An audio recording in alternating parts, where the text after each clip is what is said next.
It is disgusting out. What's up, everyone? Thanks for joining me again. Welcome back, and let's start this new video, I guess.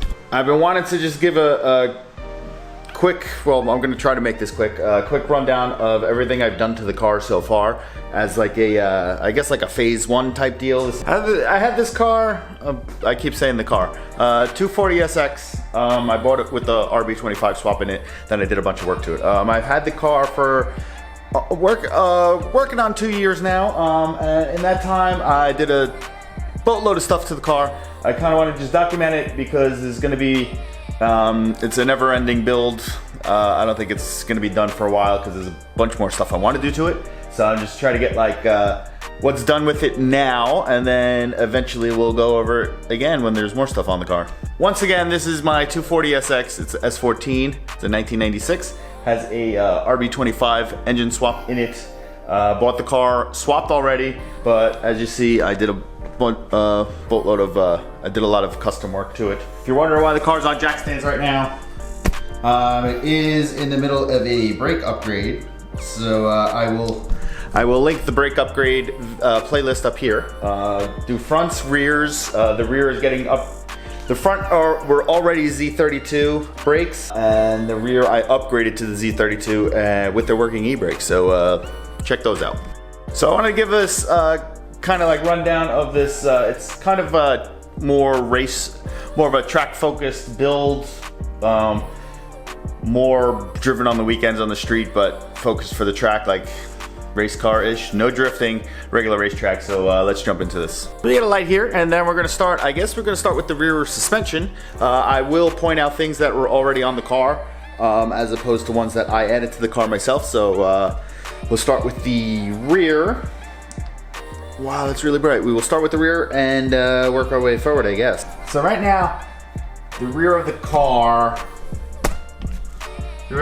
is pretty basic BC coilovers, which were on the car already, and as you can see, this the collar is locked in place. It seized because whoever assembled these, whoever installed these on the car didn't anti-seize them. So just remember, always anti-seize your coilovers, especially if you're in the Northeast or anywhere that gets a lot of rain, snow, and they put down the salt and stuff. So put anti-seize on your stuff. Then we got some arms. There's a tow arm here, upper control arm, and a traction arm. They are all SPL. They seem to make a pretty nice product, so I went with SPL. Brakes are EBC rotors. Just in the rear, the fronts have different ones. Z32 caliper. And I guess that's it for the rear suspension. There's no sway bar. I don't know if I'm ever gonna install a sway bar, if you can install a sway bar, but right now I don't see the need for it. So underneath the car, you have an HKS exhaust. This is the high power exhaust. Catback sounds good. I will try to insert a clip if I can find one, find a good one, and I'll insert that now.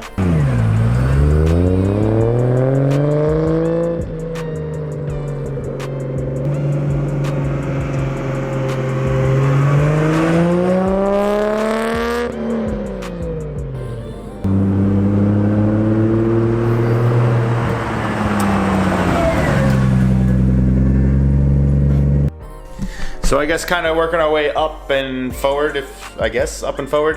We have the kooky style wing. This is a centerpiece, this is carbon fiber. This was actually bought off eBay, came from China. Fitment is decent, I guess. I mean, it works for what it is. Taillights, kooky taillights. These are OEM, even though the car is a Zenki. If you saw at the front, this is upgraded. Rear taillights to the newer style. Basic stuff. Up here, I will eventually have a D-Max roof spoiler. I have it in the box in the corner over there somewhere, but gonna have that eventually. And moving forward, let's try to just do exterior quick. Moving forward, Gana door mirrors. These are legit mirrors. These were at eBay find. Actually found them for a decent deal. I feel like the price is skyrocketing on them, but not too bad. In front of the car, I didn't really do anything to it other than put this super non-functional toe strap there. Basic. I didn't change anything. All right, so we're gonna do the front brake setup, and then we'll move to interior, and then I guess we'll do a quick engine rundown. So the brake rotors in the front, these are DBA rotors and Z32 brake caliper. You can see the coilover. I had to use a pipe wrench to unseize it. Once again, use anti-seize, so you make everyone's life a lot easier. The coilovers are a thing that I will be getting new ones of eventually, but I have more stuff to buy. I have too much other stuff I want to buy, and those are working pretty alright right now, so I don't see the need to buy it right now. The normal rotor, if you want to go check out the other videos of the brake upgrade, the normal rotor, I don't remember the exact size difference, but the normal rotor is a lot smaller, and this has a GK Tech bracket that bolts onto the behind there, and it actually spaces the caliper out a little bit so you could run a larger rotor. So it's got a larger rotor on it. Hopefully it stops a little better, because last time at the racetrack, the brakes overheated like really fast, and I had to do a lot of cool down laps in between, so it was fun, but it was not as fun as it should be because I had to go slower to cool down the brakes so I don't fly off the track. All right, let's do interior now. I guess I'll just hold this light. So seats we got here, Sparco QRT-R seats. Got a driver's side and a passenger side. I have install videos on these seats. Planted seat brackets on driver's side and passenger side. Passenger side has a Sparco seat slider thing, so you can actually slide the seat forward and backwards, which is probably better for when you have passengers, especially with these harnesses that I have. So I have 6-point Takata harnesses, and I guess it's better off having the slider on the passenger side, because depending on the size of your passenger, you could slide it forward or back, and you have limited adjustability on the harnesses. So if they're a little larger, they could slide the seat back more, get a little extra slack. So I guess that's a plus. The harness bar, generic brand. I think it was like a NRG harness bar. Back here, obviously. Oh, there's a Greddy shock tower brace thing that's on there. Greddy steering wheel, NRG quick release hub. Took the little nub out so you could one-hand it. On the stock versions of these, there's like a little nub thing there that you have to press in to release it. It's easier. It comes out with the Allen key. You could one-hand it, comes right off. Don't mind the messy floor, but got the floor mats. Went with pink just because pink. Some generic pedals. I gotta clean up this wiring a little bit more. Alright, so we have the AEM gauges to monitor everything. This is coolant temperature, boost, air fuel ratio. I got 2 more down here. That one says water, but that's also actually the oil temperature. That one's oil pressure. I have a custom switch panel. I mean, I bought the switch panel, but wired everything custom. I do have a video on that one too if you want to check that out. I tucked the engine harness is tucked. Everything is kind of in there. That's the old fuse box. I have to figure out a way to neaten that up a little bit more. That's it's one thing I've been having a little trouble with in this car, is neatening up the wiring in the interior, because there's so much of it. I might wind up taking out the heater core and getting a ton of space under there to just neaten everything up. I could send everything over there. Nice central area for everything. But other than that, the interior is basically pretty basic interior. Nothing crazy going on here. I am considering getting the LRB rear seat panel delete, because it's just, it'll make everything look a lot cleaner. But I may not, and just leave it like this. The way it is right now, if you go over a bump, I have tools in the trunk, and it's like, it's like someone threw a whole bag of bolts and just like threw it in your trunk. It's loud, but it's just the way it is, I guess. A couple more things in the interior that I just remembered. It's in the interior part of the engine. I have an AEM EMS Series 2 ECU short shifter, Greddy knob. This is the cube speed short shifter. It's this whole bracket. Video also on this one. You could check whatever you want out. Tightens everything up. I could make this even tighter if I wanted to, but It's kind of, I like it the way it is right now, so that's cool. In the back there, the custom fuse and relay panel, I have, once again, wiring is a little messy, but I have stuff like my fans are running to that, my fuel pump is running to that, the whole ignition system's running to that, accessories, stuff like that is running to there. There's also a nice spot where you could just run a wire if you need switched power, and you could always hook it to, you figure out which switch you want to, since you have that little switch panel. So actually one thing I do have hooked to it is my radar detector. So radar detector is right there. It is in a pretty bad spot, but I actually did put that up because it has a GPS speedometer in it. And my whole gauge cluster doesn't work other than the gas gauge. So wheels are pretty basic actually. The Enjuku's RPF1s, they are actually powder coated. On camera sometimes it looks blue, sometimes it looks purple, so there's a little bit of brake dust on there, so it's hard to tell. It's supposed to be purple. It's the same color as the engine covers and the catch can there, so all the same color, kind of draws everything together. Let me throw one on quick so you get the full idea of how it looks with the gold calipers and stuff. That's what we're looking like here.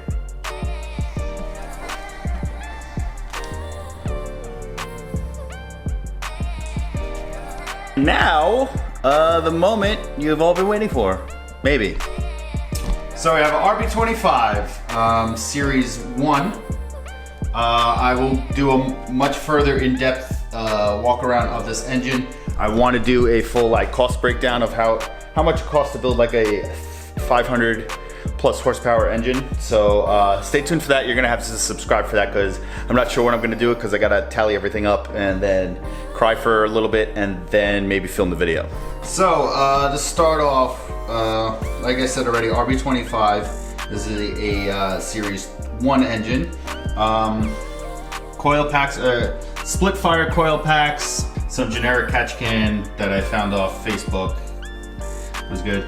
Zero fab intake manifold, as you can see by that. Injector dynamics injectors, 1050cc BorgWarner turbo, dock race manifold, tile 44 millimeter wastegate, manual boost controller, which I may eventually go to a, I may eventually upgrade it to like an electronic one. I'm not sure yet. Mishimoto radiator, intercooler is like CX Racing, some BS brand. Not really BS brand. It was a cheaper one. I haven't had issues with it. I know you can get like iffy stuff from like these, I guess like eBay brands, but they have whatever. It's been good to me. I haven't had any issues with it. Mishimoto oil cooler, just generic piping. I actually had the shop that tuned the car for me did the intercooler piping, vibrant hose clamps, custom downpipe.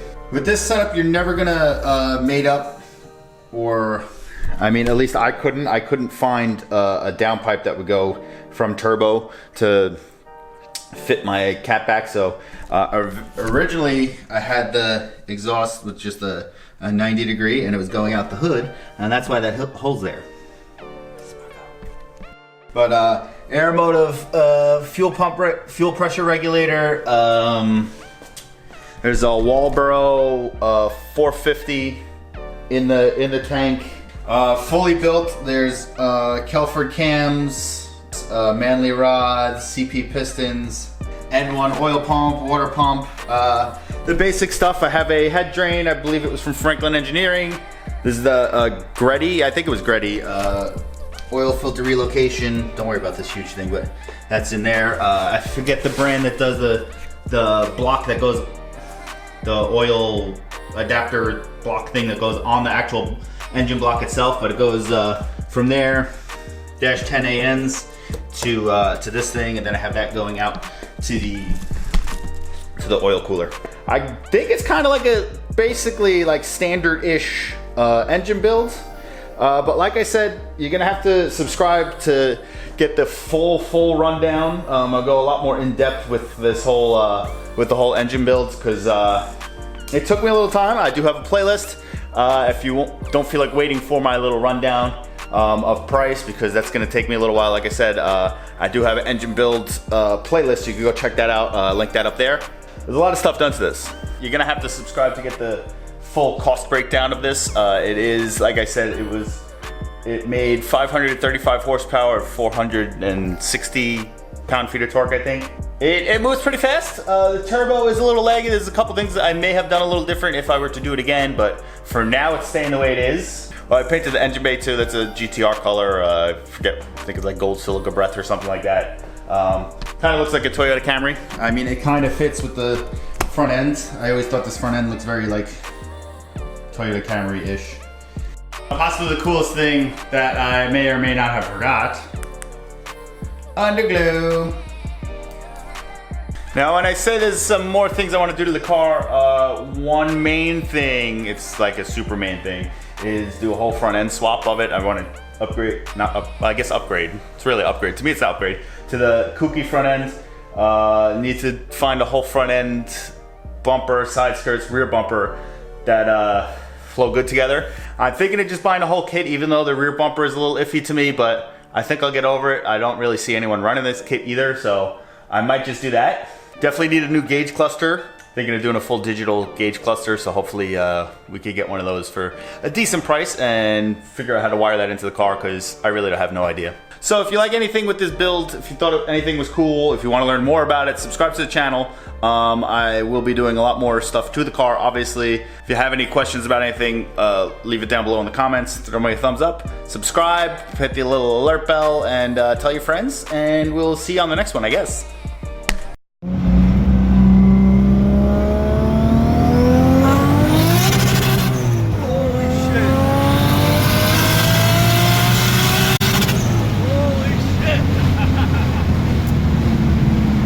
This thing fucking boogies.